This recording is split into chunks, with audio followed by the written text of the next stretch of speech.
Hi, everybody. My name is Rachel Wade, and welcome to All of Us. All of Us is a place where we encourage to uplift, where we tell women's stories, everyday stories, as they recount to remember the goodness and faithfulness of God. And I say all stages, and I'm so excited because today I have my very youngest person that I'm interviewing today, who I love and adore so very much. But before I introduce her, I want to state the obvious, and the obvious is that I am not in the same room as a person that I'm interviewing. So due to shelter in place, we are interviewing via Zoom, where everything is happening these days. And I just would love to ask for your grace and your patience, as there may be some outside noise from one or both of our homes. And also to know that my heart is, because I do care about all of you that are out there, and the importance of encouraging each other, specifically in these times. We wanted to just keep going. I wanted to keep interviewing different women because I wanted you to know that even though times are tough, God's goodness and his faithfulness hasn't changed, and that he's the same yesterday, today, and forever. And even though we're in these really tough times, I do want to acknowledge that. Our hearts go out to all of you and your families. We hope that you're staying safe, but we want to say and encourage you to just keep going in your spaces, in your places. So with that, I would love to introduce my friend Hannah. And Hannah, if you could introduce yourself and take a moment to say hello to our All of Us family, I would appreciate it. So my name's Hannah. I am 17. I'm a student here in San Francisco. I'm a senior. I'm about to go to college, but Woohoo! hopefully in the fall. Yeah. Cool.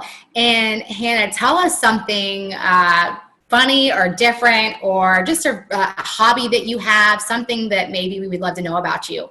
Yeah. I play soccer. I'm actually going to the University of Portland for soccer, for D1. Yes. Dream of mine, so I'm super pumped.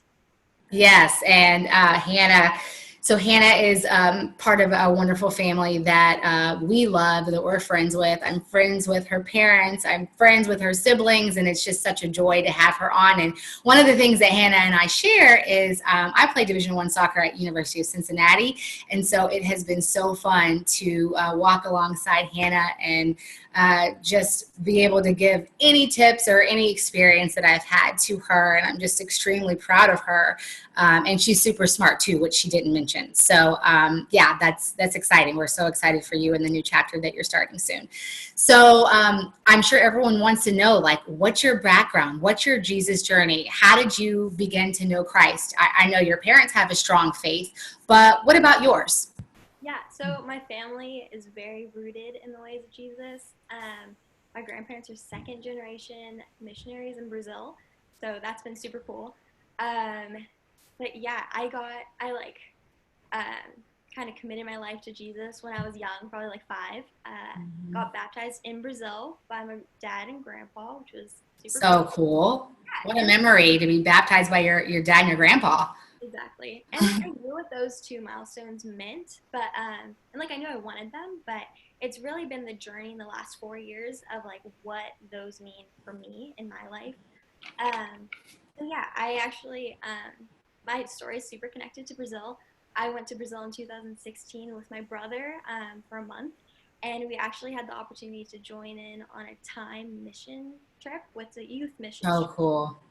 Yeah, led by my grandfather, and those teenagers, I mean, I was an 8th grader at that time, so I was like with high schoolers, and they just inspired me so much. Not only their love for Jesus, but just they're awesome human beings. I'm still friends with them today, but I definitely knew that like I wanted to be like them. And then I went back to Brazil in 2018 with my dad, and I got the opportunity to spend time with the youth group at my grandfather's church. And it's just hundreds of teenagers who Wow. love each other, love Jesus, super cool community. Like they're all hanging out, and I was like, I want this community. But in San Francisco, there's not too much of that. There's not a lot of kids in San Francisco. Yeah. Not a lot Yeah, it's different. Thank you for sharing. I love how even with the strong base, the foundation that your parents helped create with your faith, and obviously that influenced you, but how you were around other young people. And that was what really, kind of tipped you off to like, hey, I want more. Like, I want to have more of a relationship. And that's where that exploration came from other young people. And I thought that that was so encouraging for anybody that's watching that's young, that's a teenager and thinks, what does it matter? If I have faith, or what does it matter to if I'm serving in a youth group and there's people that are younger than me? Like, it matters. Like, other kids that are younger than you are watching you and they're inspired. So I think that's so cool. I love that part of your story. So you're a senior in high school this year. What's that like to be a senior in high school and living specifically here in the city of San Francisco? Yeah. Well, I love that I live in San Francisco. It's been such a privilege. It being San Francisco, I have such a diverse community here. Yeah, anything that I'm interested in, any passion that I have someone I can call who does that, or know someone who does, or who wants to help me on that journey. It's been super cool to live in a city of neighborhoods and to explore and find food. Oh, yeah. One of my favorite parts. Yeah, definitely. I've gone to 3 public schools here. It's been incredible. I've met so many cool people, incredible teachers. Yeah, San Francisco has been awesome. Yeah. And what's funny, because, I'm thinking about like, man, what would it be like? Because we have a lot of viewers that are particularly in the, the South of the United States, and it's very different than here. Or, if you live in the suburbs, it's very different than San Francisco. And I can remember at, 15 and 16, like I was in like driver's education, and I was like ready to get my like first car at 16. And like, it was such a big deal. But is that a big deal here, Hannah? Like, no. I don't actually have a license yet. See? I'm working on it, but bar everywhere. And yeah. Public transit, like it's just not a big deal here. And so I wanted to point that out, because I think that it just depends on where you live. Like, things are so different. And then even your experience as a young person is so different. But yeah, and then all the foods you're exposed to. I mean, I didn't have so many types of food until I moved to San Francisco, like in my late 20s. So yeah, it's funny how it's so different, but it's so beautiful. And you have had the privilege of being able to live here, which is so cool. So like I mentioned earlier, your parents are great friends of mine and my husband's. We go to church together, which is really, really cool. And their faith to me as parents is very inspiring.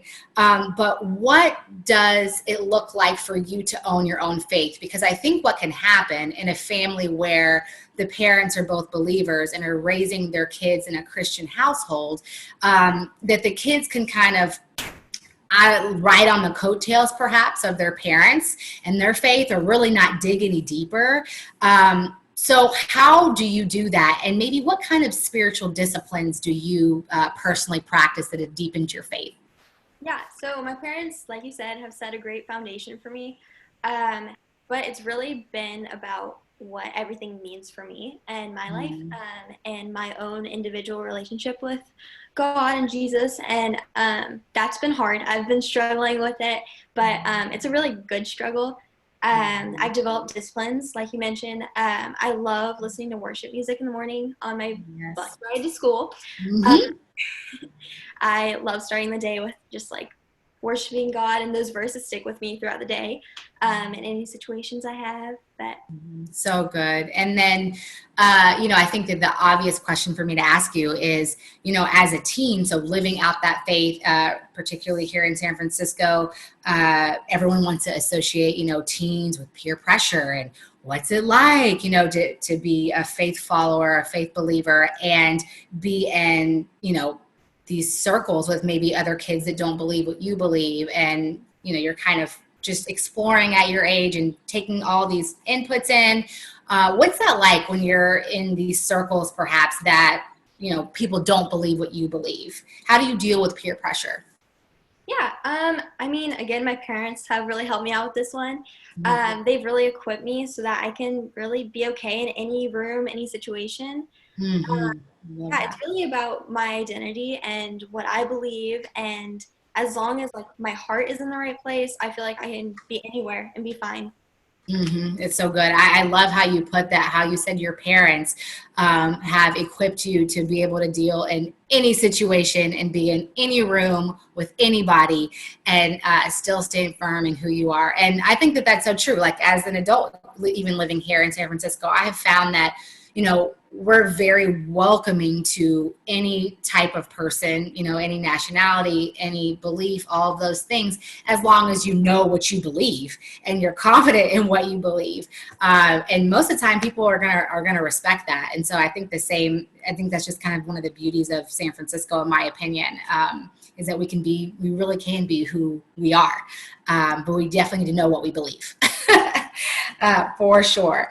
So is there any challenges, if you can think of any, of, you know, sharing your faith in this life stage? Like, I mean, what does that look like as a young person to share, you know, to share your faith? I can be in different mom circles and be in mom's group, and maybe that's a way, or, you know, the kids at the schools that my kids go to, maybe that's a way that I share my faith. How do you do that, Hannah? Yeah, I mean, I've realized, and it's taken me a bit to realize, that like sharing my faith is really living out my faith. Yes. Yeah, I used to be really fearful of it, like what people are going to judge me for my faith. But I mean, this is San Francisco. Everyone's different. It's more about confidence in what you believe in, and that confidence is respected, whether or not they agree with you. Sure. And just for people to look at the way I'm living my life, that's like been really important for me to kind of develop, because I want people to look at me and be like, oh, what is up with that girl? You know, like, why is she like that? And something's different about her, you know? Yeah. And I think too, I mean, again, there's no differentiation in, you know, you being a young person and anyone that's watching, no matter how old, like living out our faith, I think can speak so much more than, you know, I think there are times that we hand out an invitation to church, or we, you know, give someone a Bible, but there's also, for the majority of the time, the way we live our lives, the way we treat one another, the way we serve and love our communities. And your parents do such a great job of that, with your mom's, you know, I want to say recent opening, but it's been over a year now, of her coffee shop here in San Francisco. Like, what a way to love people, you know, and encourage people by just giving coffee and selling nice goods. But at the same time, she is who she is, and her faith, that shines through how she does all those things. And so, yeah, I'm with you. Just live your life. And my whole thing is, don't be weird. You know, like, I feel like if you're weird, then people are going to be like, I don't want to hear what you got to say, you know, but just to not be weird and live your life authentically, I think is, just a wonderful way to share our faith. So at our local church here in San Francisco, this past session, you and another gal just started a small group. Tell us about that and how that got started and what it is and all the details. Yeah, so this goes back to me going to Brazil, seeing that youth group and being like, oh, I want that. So I was like, I kind of want to make that.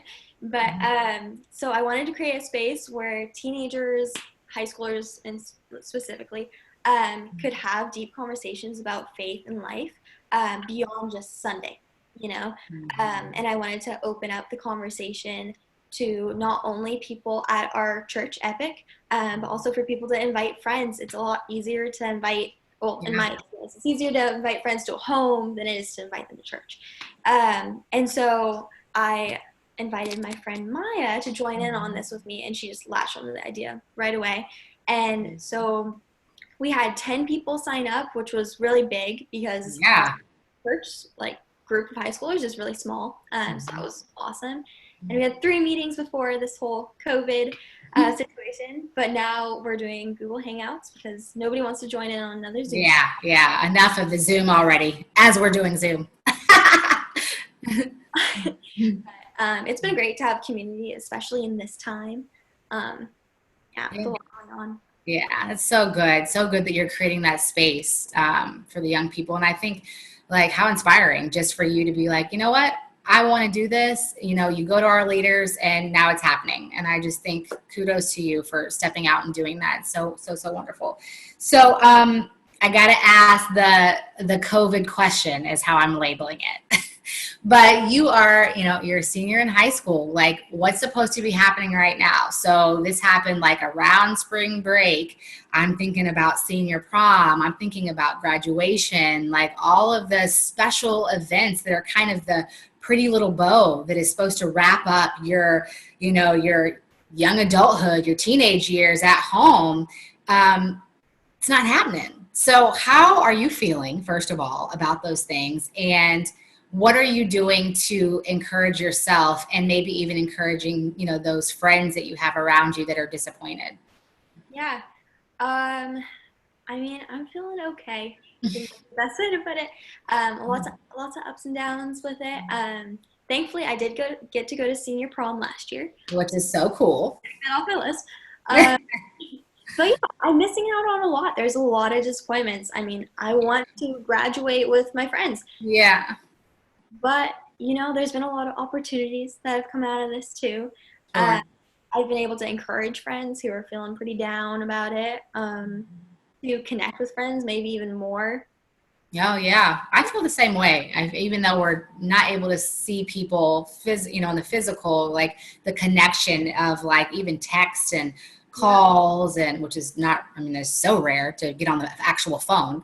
But even the Zoom meetings and the Google Hangouts or whatever is nice, and I'm finding myself connecting even with my family that doesn't live here more, which is really nice. So that's really great that you have been able to do that with your friends. And yeah, I just keep thinking like this is not for nothing, like a lot of those events, are important to you. But I think about, events that I was looking forward to. We were headed to Disneyland and just all these life events that any of us that are even watching may be having. And when they're canceled, gosh, so many different feelings about that. And so we're definitely in this together, but I just keep praying like, God, I know this isn't for nothing. Like, what do you want us to learn during this time? How are you shaping us?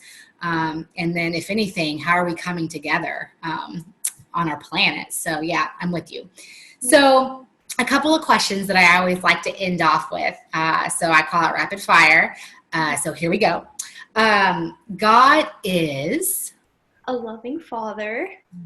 And we can rest because we can trust. And all of us are better when we show empathy and support one another. I love those. Hannah, any final thoughts encouraging the young person that's watching specifically, but any woman that's watching today? What would you like to say just about owning your faith and living that out? I think I would just say be confident. I mean, it's a constant struggle. Personally, I have ups and downs with it, but just confidence in what you believe in and who you are with Jesus in you. Yes, so good, so good. Well, thank you for being here.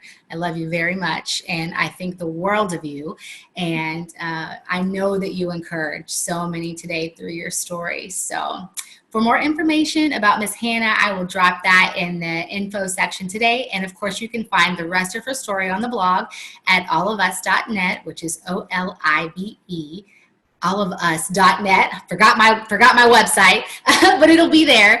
And we look forward to seeing you guys next time, whenever that may be. Maybe that's on Zoom, maybe that's in person. But we're praying for you and we love you. So thank you, Hannah, for your time. Thank you. Bye.